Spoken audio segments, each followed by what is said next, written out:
All right.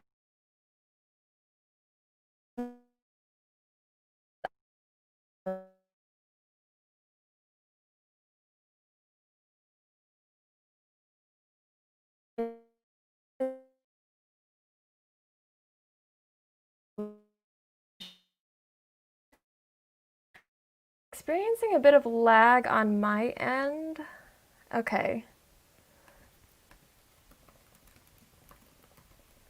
Okay. Am I all good? All right. I'll start over with some technical difficulties. Uh, Thank you for joining me tonight. My name is Manilyn Gumapas, and I am the Communications Director with Revolutionaries Press. Tonight, I will be chatting with you all about creativity in connecting and communicating with fandom and beyond. So, part of what I do for Revolutionaries is managing all of our social media accounts. And I'll speak a little bit more on that in just a bit to give you a little bit more information about myself. So you're not being presented to by a total stranger. This is me at Soldier Field in 2019, seeing BTS in May of that year, back when it was safe to do so, and I had cooler hair apparently. A little bit more about myself. I received my degree in sociology in 2018. Focused a lot on race and ethnicity, specifically racial identity development among Asians and among Asian Americans. That was the topic of my undergraduate thesis and continues to be a point of fascination for me today, both personally and professionally, especially given my own personal identity as a Filipino American. In that same year that I received my degree, I also became Army in about May of 2018. Um, and I describe a lot of this beginning journey in the chapter From Fake Love to Self Love in I Am Army, which was published by Bulletproof under Revolutionaries in September of last year. And I Am Army was my first experience with Revolutionaries, and then I was invited to join the team as communications director shortly after. And it has been one of the greatest joys to come into my life since, you know, the whole world turned upside down with the pandemic last year. So I am extremely grateful on so many levels to be presenting to you all tonight about this thing that I love to do with a company that I love to work for. So, like I mentioned, I manage and run all of Revolutionary social media accounts. So that includes Facebook, LinkedIn, Twitter, and Instagram. So I'm assuming if you are here, you are familiar with at least one, hopefully all of these. Our numbers are not the same across all of these platforms, so this is my immediate call to action to all of my viewers. If you haven't liked us yet on Facebook, LinkedIn, Instagram, Twitter, etc., please go ahead and do so whenever is convenient for you. We are grateful that you're here, and we want to keep staying in touch with you. And yes, so any posts that you see coming out of there typically is something that I've written and published or tweeted, etc.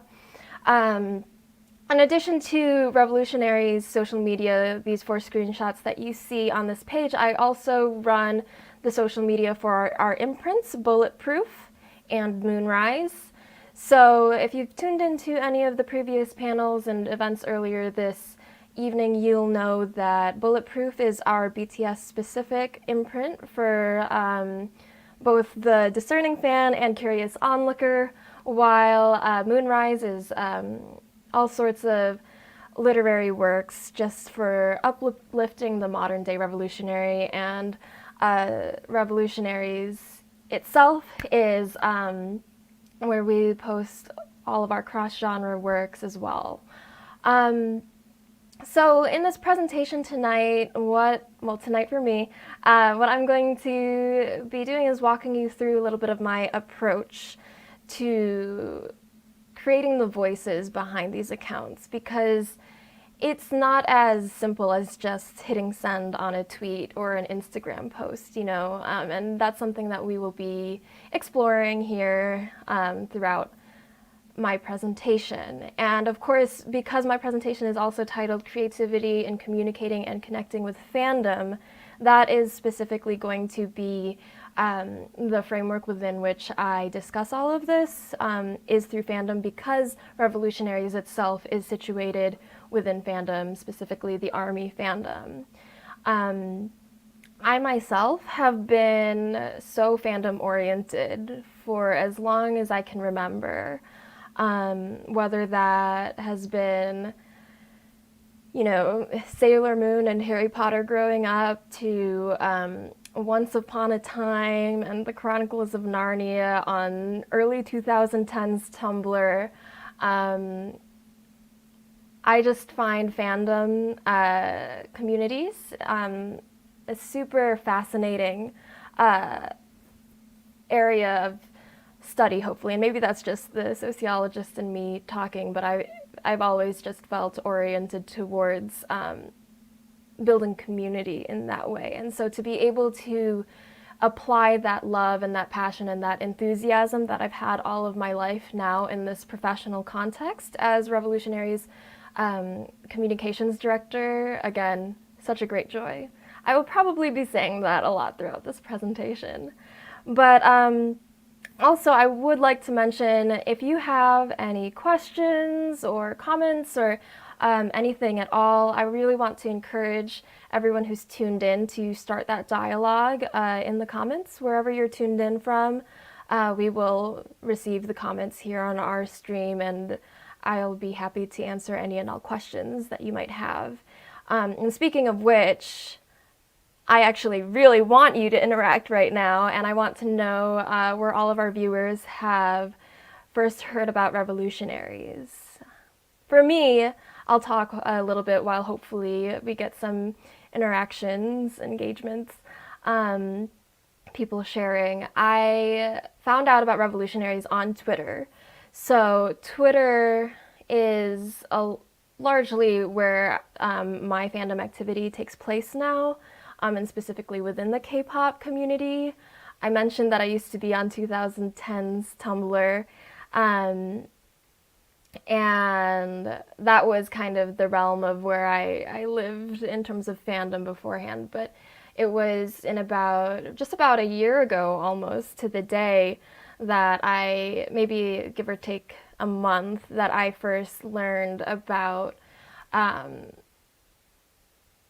Revolutionaries through finding out about the I Am Army calls for pitches and proposals. And at the time, I believe they only had about 50 followers, and now, we've grown exponentially in the years since, which is why we're here, right, celebrating Revolutionaries' first year as a company. I don't know if I've seen any comments. Oh, no, now I see comments. Normally I was getting notifications before. Great. Let's see. Okay. A lot of people, Twitter, yes. A few people are here tuned in because they found out about it through me, thank you. But yeah, and I honestly anticipated Twitter to be the overwhelming consensus. And that's also because I think Twitter is maybe I'm just biased, right? But Twitter is one of the most streamlined and fastest, most efficient ways of communication these days. And I think that's also true just in terms of fandom culture, specifically with K-pop fandom culture, given the activity of K-pop artists immediately posting to Twitter. Yes, there's also things like Weverse and Fan Cafe, but in terms of an exchange of information, Twitter tends to be the fastest, I would say. And that leads me to this quote that that's not how I changed the slide. Okay, there we go. The slide has been changed. That leads me to this quote that I found by the CEO of Spotify. With Twitter and other social networking tools, you can get a lot of advice from great people. I learn more from Twitter than any survey or discussion with a big company. And again, this has become just a couple of minutes of me gushing over Twitter being the superior platform with which to connect. It's not the only, nor is it maybe the superior, but I find this quote to be incredibly true in terms of one, getting a lot of advice, networking. I know that one comment that came across the screen earlier was that you'd been following a lot of BTS fan bases related to academics. Again, that exchange of information is just phenomenal. So that said, I'm also going to still be talking about how I create the voices for Instagram, as well as Facebook is a little bit more straightforward in that it tends to be overlapped with Instagram in that regard. But let's get into how I start creating posts. And hopefully anyone here who manages social media accounts of their own for businesses or companies or organizations or what have you, my hope is that you will take away something from my presentation. Or if you find that you have a suggestion for me to improve upon Revolutionaries' voice, I am more than open to hearing about it, and I'm always seeking to improve my own craft and would love to engage with that as well. And I'll bring up my contact information at the end of the presentation. So an overview of the process. First of all, it starts, I am simply literally the messenger. All of the content that I get to publish about, that I get to promote on our social media, of course, obviously, I don't create. That is done by our fantastic writers, our authors, who then go through the editing process, our amazing editing team, who send the new content my way. And then I am also, I monitor other key events, deadlines, releases, etc. At Revolutionaries, we have such a small team, so it's pretty easy to just, exchange information with each other. Our CEO, Walia, will drop some information on my Trello board, and then I, drag and drop it into the appropriate place for it to be published. I'll speak a little bit more about Trello later as an instrumental tool in my work for scheduling posts. And then I think next up is, that's right, just our posting frequency. So as I mentioned before, we have 3 different streams under which we publish. There's Revolutionaries, Bulletproof, and Moonrise. And we try to keep a consistent number of posts each week. As you can see, 5 to 7 posts a week for Revolutionaries, 3 to 5 posts a week for Bulletproof, 1 to 2 for Moonrise. Also just because right now they're still growing, and we also manage this based on the amount of content that we do get in and to promote out. And if, say, there's not a lot of content in new content one specific week, I go back in time in our archives and I look for older articles or older pieces to promote just as a throwback, and to keep those pieces also at the forefront of our readers' minds, and also to engage with new followers, new readers who might not have been there when that specific piece was published.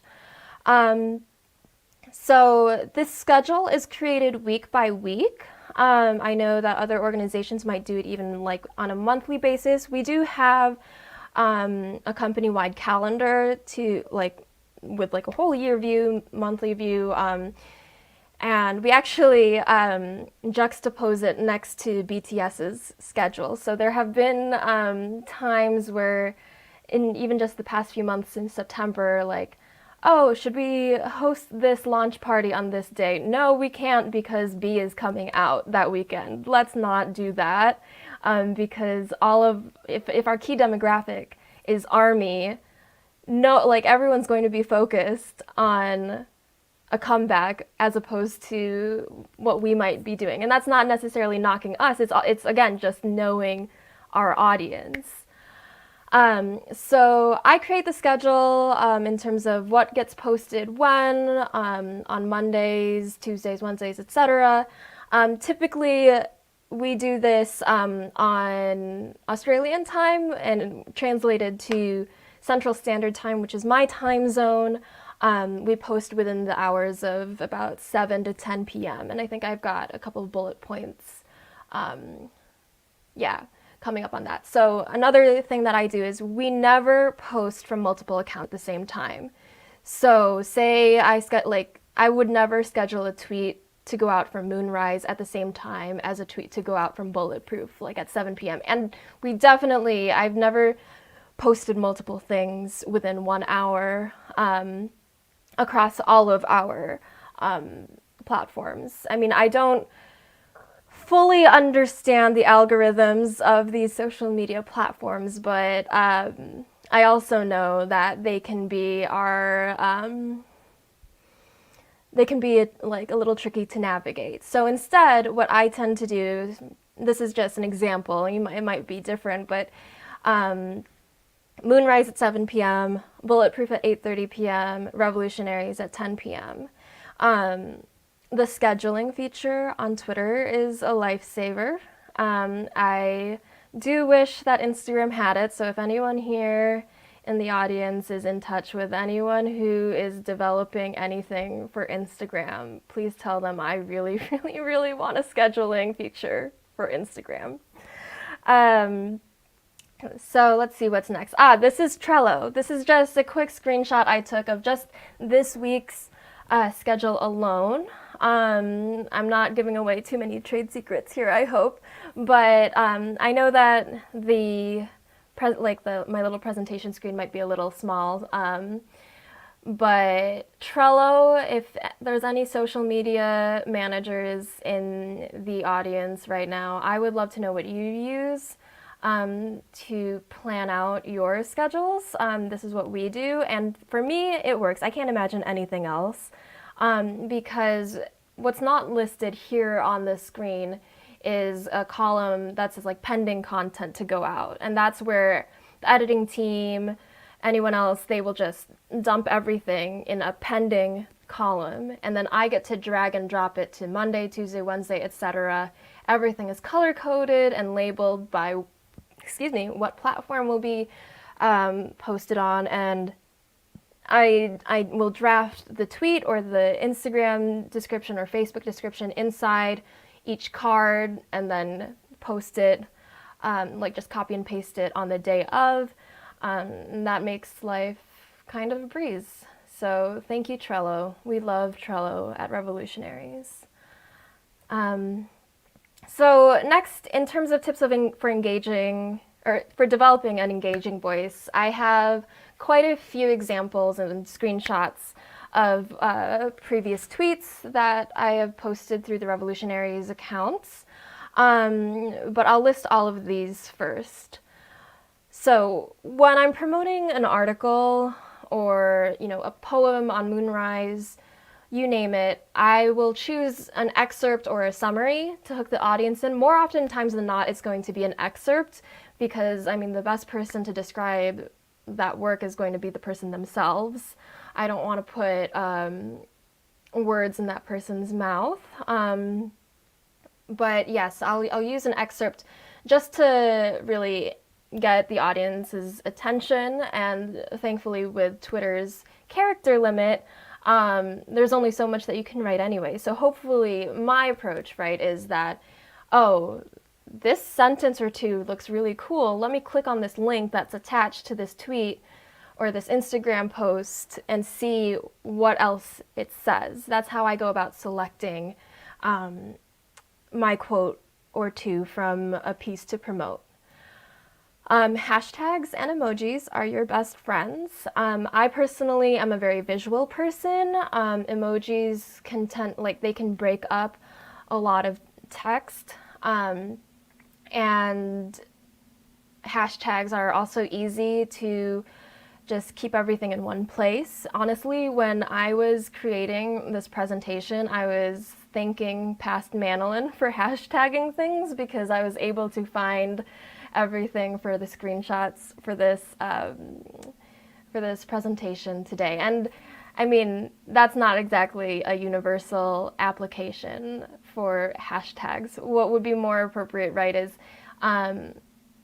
a viewer or a reader will see, oh, this has a hashtag, let me go see what other content is published under this hashtag. So for example, our writing prompts or our throwbacks, which I have examples of in the following slides, you would be able to see previous writing prompts, previous throwbacks that have been posted, or if we have hashtags for all of our books now. So if you just look up the hashtag I am Army, hashtag Idle Limerence, hashtag 5 Essays for Freedom, you will start to see posts that have to do with that. So it keeps things organized.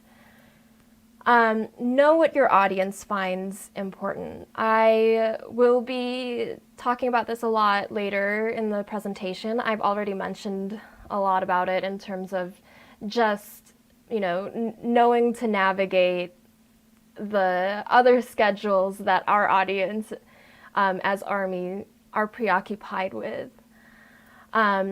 Be consistent across platforms. A lot of the time, this just consists of me copying and pasting from one platform to another just to make sure that the words are the same. Of course, Twitter has a limit, right? But Facebook and Instagram don't. So I'll tend to expand a little bit on Instagram or Facebook as appropriate. And stay timely and relevant. So if there is a big happening, if there's something huge happening in the world or even just in the community of your audience, it would be tone deaf if, as a company or organization, you completely ignore it. And again, I have more examples of that in the following slides, but I think another example I could tie back to is if you tuned into Aurora's, our editorial director Aurora's panel earlier, and she shared a little bit about the piece that Walia will be publishing in response to the events at Capitol Hill in the United States. I think that's one thing I value a lot about our company, is that we can be responsive to these things. And yeah, I'll speak more on that in later slides. So let's start with the examples. This is one thing that I mean by choosing an excerpt or a summary, but don't give everything away.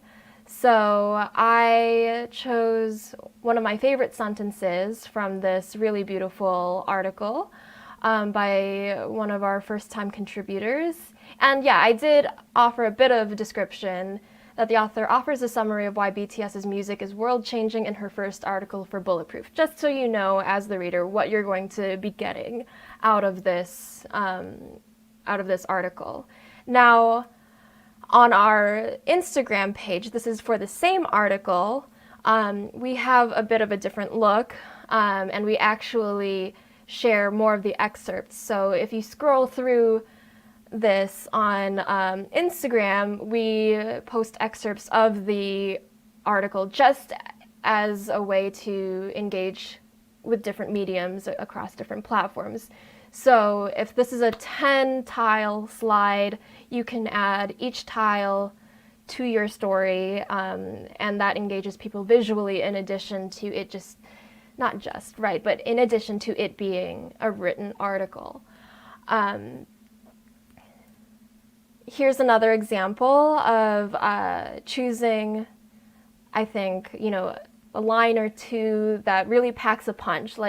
I try to use a perspective of someone, if I was a total stranger, who would otherwise not click on any single one of these images or the link to read the full piece, like what would it take for me to get my attention? And I do love these lines. This is by one of our writers, Yesenia, and I'm supposed to love Christmas, I'm supposed to love you. Who needs to buy you gifts when you take what you want straight from these roots? And when I was doing the thing of like removing myself from my head and putting my perspective into strangers, I would have been like, dang, okay, I want to read the whole thing now. Like, how do you get to this point? So a lot of this tends to come, a lot of the excerpts I choose tend to come from the ends of pieces, but of course, you as a first-time reader might not always know that. Again, it's kind of like the moral of the story, but not necessarily spoiling it. At least I hope it doesn't spoil too much and that you still get curious enough to read the full piece, to know how you get to this statement that we've used to promote the work. So in terms of staying relevant, staying timely, as well as keeping things hashtagged, these are two examples of throwbacks that I have posted. Just again, if there's any slow times in content and new content, and I want to pull things back from the archives. This first one, fresh off a wildly successful weekend of BTS winning several awards and grand prizes. So given that context, as well as the timestamp of December 6th, this was right around the time of end of year awards shows where they swept a lot of grand prizes. I tied that present and current event in with a previous thing that we had written about, or that this author had written about, in terms of using talent and fame as a platform for advocacy. So it always ties back. I always try to tie things together and draw connections where appropriate. This one on the right, BTSB, is a recognition of human moments, big and small, in this pandemic. It reminds us of this April 2020 piece situating BTS's lyrical analyses among commentary on Vermeer's art, all capturing small moments. So this goes under my original point of knowing what your audience finds important, and also knowing very well what about all of the content that the organization or company that you're working for has to offer.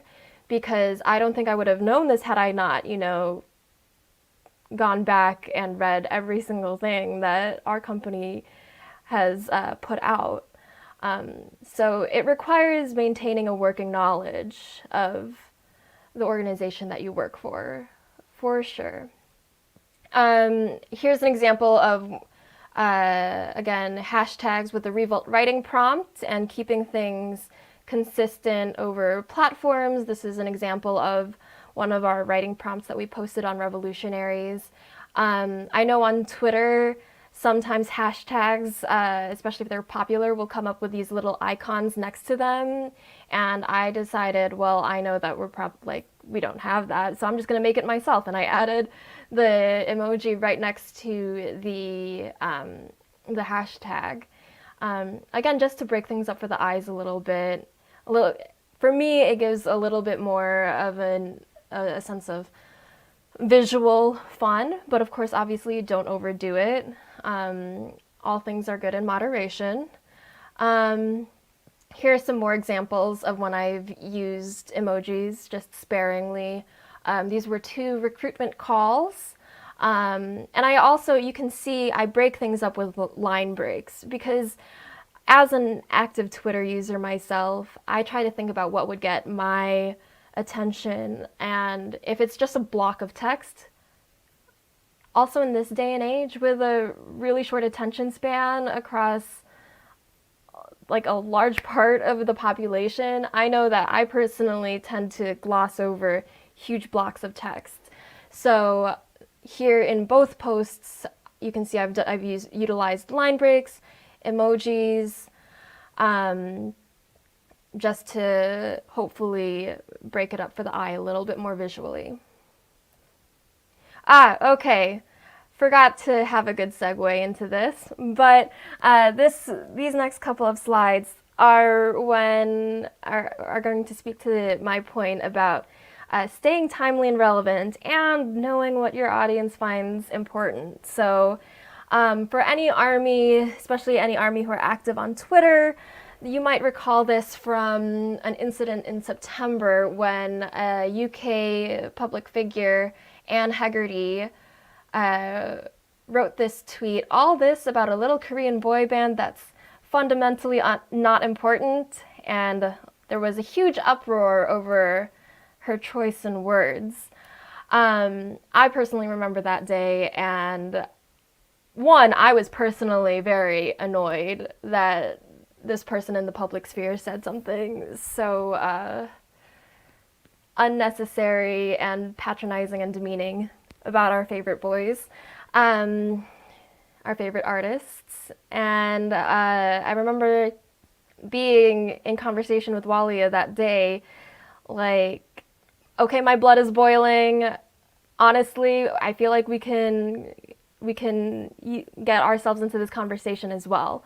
But how do we do this professionally and tastefully? Because, we are concerned with BTS. We at Revolutionaries would beg to differ that they are fundamentally very important, and that is exactly what shaped our indirect response, but very clearly direct response. So we crafted this tweet, at Revolutionaries, we believe BTS and their impact are fundamentally important. Here are 2 books we recommend that help explain why, backed up by both astounding research and moving personal narratives. So yes, we did capitalize off of the momentum of that moment. But for me personally, as communications director, while yes, there is the benefit of being able to use that moment to help promote our image and our products, I also was really glad to have a platform that could elevate what so many Army were feeling in that moment in response and in backlash to Anne Hegarty's tweets. So to be able to capture that and say, no, you're wrong, and we have a whole company that will prove you wrong, that was personally very satisfying to me. And then I followed that up with a thread underneath it saying the most trustworthy people to tell the stories of BTS and Army are BTS and Army themselves. And then I provided a link to for our readers to get more involved if they so chose to. So again, yeah, stay timely and relevant. A really, really great example of this. So, I mean, yeah, you saw the Revolutionaries clap back, if I may use that colloquial term, to respond to this moment. But now I'm going to talk a little bit about Weverse magazine, which of course is not affiliated with the Revolutionaries. It is Big Hit's own publication for their artists. And their article for the Grammy nominations, in response to the Grammy nominations, got a lot of positive response from Army. And that was refreshing, given that, we've dealt with a lot of questionable articles from other places. I'm sure many viewers could probably think of examples if you want to drop some, or maybe don't drop it in the comments. We're not trying to slander anyone here. Good examples only in the comments, please. But this is a really good example of a successfully engaging piece of journalism that resonated well with the intended audience. Weverse magazine has yet to tell a single lie. Seriously loving the Weverse magazine articles. They say what needs to be said. Truly incredible work, etc.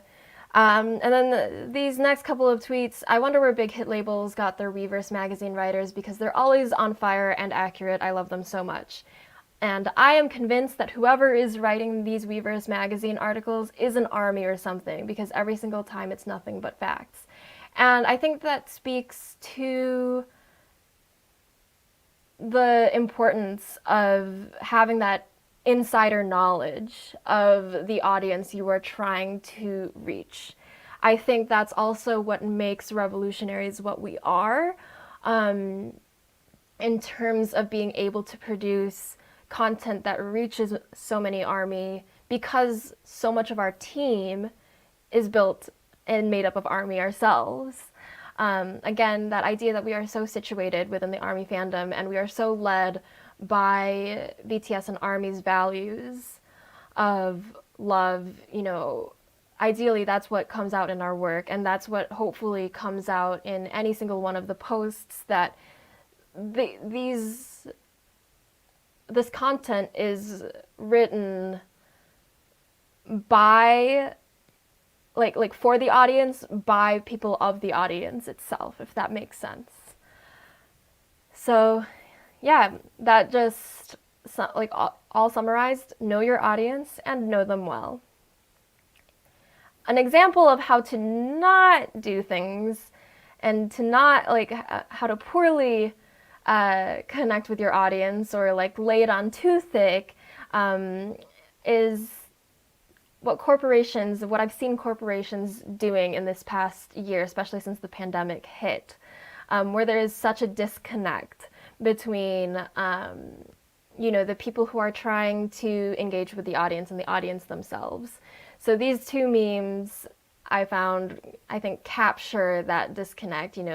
The coronavirus commercial starter pack: now more than ever, in these unprecedented times, we're all in this together. I saw another satirical post once saying, it was like, oh, these coronavirus during the pandemic commercials are getting so ridiculous. There's one that's basically like, in 2020, the world changed and we all drifted apart, but let's come back together to try the new flavor of Doritos chips. Things like that, where, again, I'm going to just talk in circles, disconnect with the audience. And I think contrary, or in contrast to the example I provided earlier of, here's our response to the fundamentally not important comment, and here's the call to action afterwards. I would like to think that our capitalizing off of that moment is very different than things like this, hopefully. Again, always open to feedback if it wasn't. But yeah, then this meme on the left, car commercials where people do everything but shelter in place, realizing just how much these companies screw us over the rest of the time.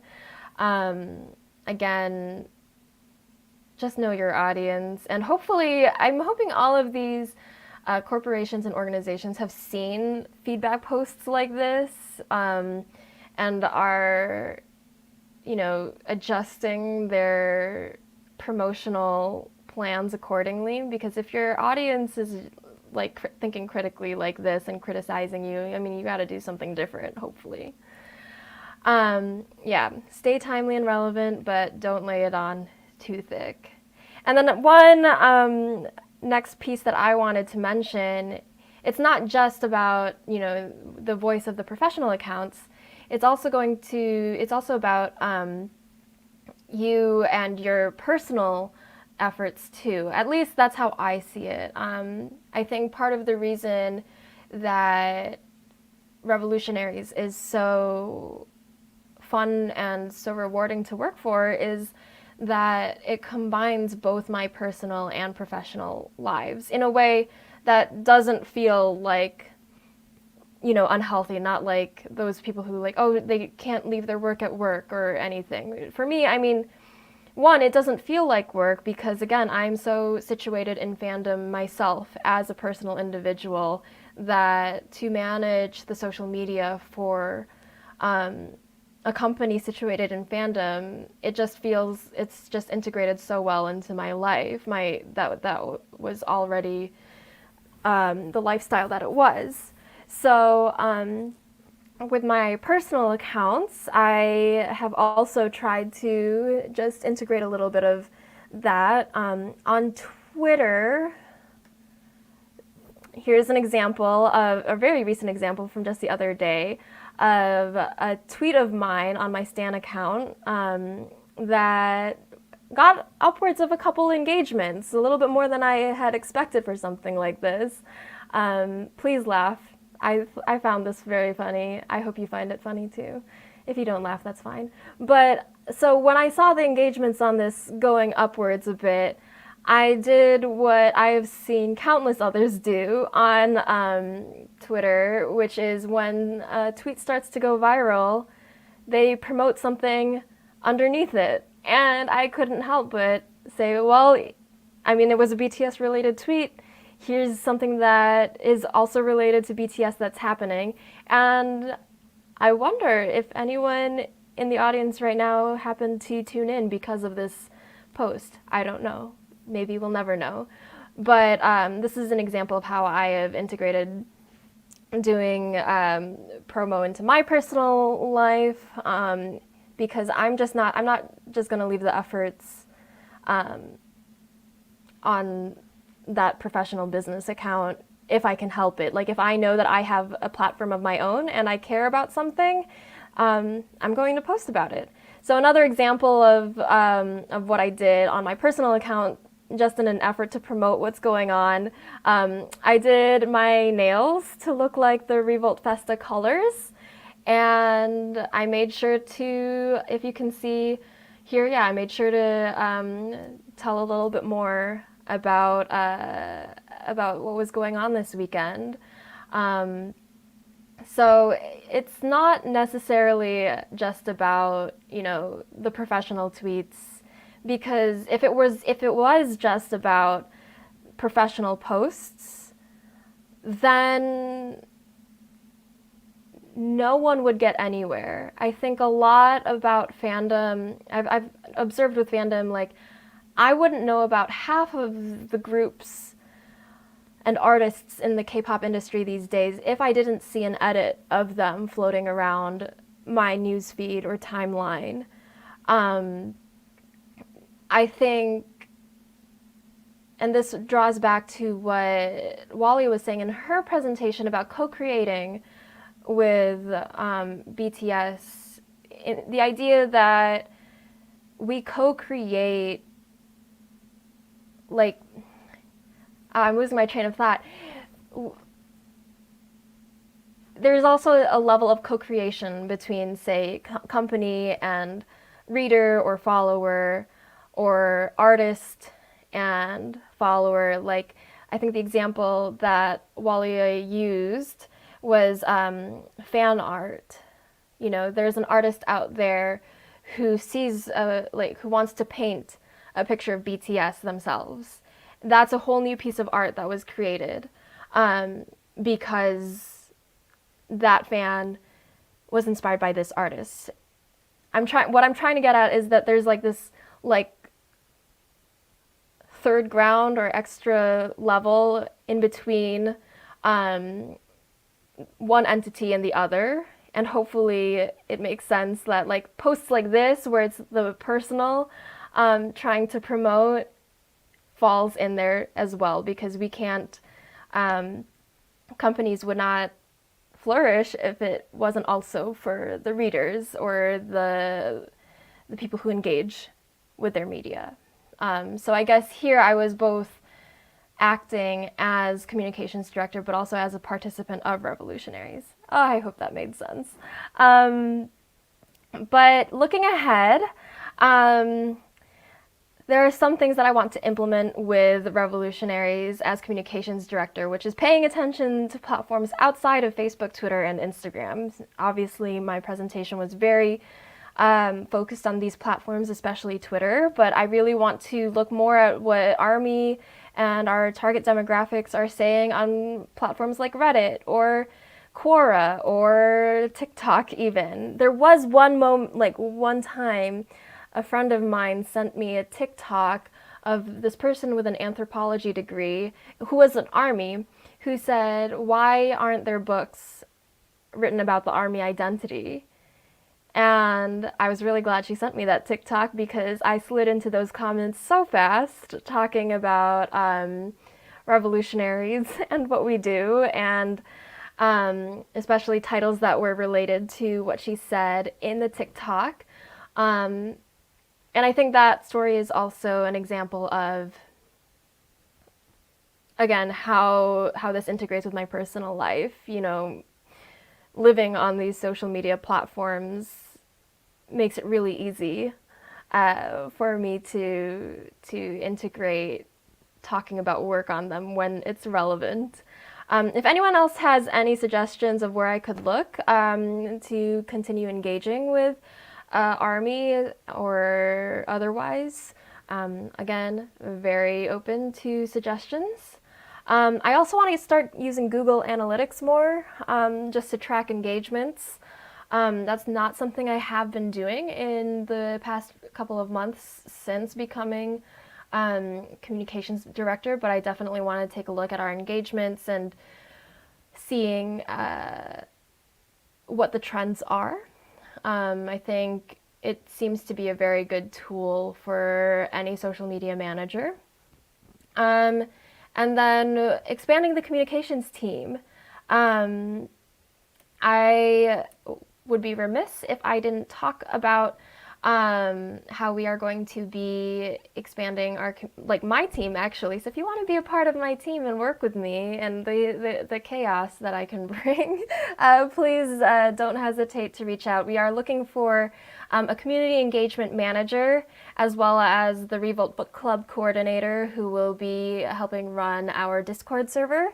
Again, just talking about getting to know our audiences better, our readers better, staying engaged with them, making sure that, you know, you yourselves don't just feel like followers on our accounts, but people that we do care about, because we wouldn't be here today if it weren't for you engaging with our posts or buying our books, etc. And we want to continue creating a space where all of you can continue to feel like revolutionaries and continue to practice all of the revolutionary acts, whether that's of self-love or love for others, etc. Yeah, if anyone has any questions, I guess now's the time to let me know. Oh, did I ever get a response from that TikToker? If I did, I didn't get a notification. Granted, I don't have notifications on for TikTok, so maybe that's on me. I'll have to go and check, because it's about time that I went and did that. Hopefully, maybe they've taken a look at it. They were an anthropology major, and so I think they had studied anthropology, and I just really hope they saw my comment at least. Let's see. Everything happens on Twitter first in K-pop. That is absolutely correct. I think so too. I think it also is so much more of a universal platform, right, than something like Weverse or Fan Cafe, because those are so specific to K-pop, whereas on Twitter you can engage with the locals a lot easier. And yeah, sometimes it's not for the best, but I think that ability to exchange information with people outside of that fandom can also be a part of what shapes fandom discourse. But if there are no other questions or comments, I wanted to leave these up. These are all of our Twitter handles, Instagram handles, Facebook. Please, again, get connected with us on these if you haven't already. Personally, if you want to get in contact with me, these are my handles. But otherwise, yeah, all of these are also linked in the description of Facebook and YouTube streams. What I failed to put on here also was the Discord server. That's also linked in the Facebook and YouTube descriptions as well. Oh, we did have a question. Okay, how do you navigate promoting the specific message of your company through social media while still trying to appeal to multiple diverse audiences? That is a really good question. Thank you. I think, yeah, my initial instinct to answering this question is we may have multiple diverse audiences, and what still brings us all together, what we all have in common, is BTS. And it is, ARMY. And yeah, not as Revolutionaries continues to grow, like for example, our most recent title has nothing to do with K-pop, 5 Essays for Freedom. And I still think that because a lot of our followers found us through maybe one specific thing, they'll still be exposed to everything else that we have to put out. Because one, not only were we grounded and situated in BTS and ARMY, but again, those values, the values that shape who we are as a company of love and justice and nonviolence, that shows that's more of something that speaks to our consistency across all of our content and what we put out. And we are, to quote Walia, we are all united through the concept of revolution. So hopefully that is the most appealing thing about us and what keeps people coming back. So I think that's all. Again, thank you all for joining. Big thank you to Revolutionaries and my team for all of the work that they've put in preparing this amazing weekend. Please do tune in to the other sessions if you have a chance to. I know that our COO, Laurie, is going to be presenting on business strategy as it relates to K-pop and K-pop fandoms in less than 10 minutes. So please stick around for that. Otherwise, again, thank you all and have a great night, day, afternoon, wherever you are.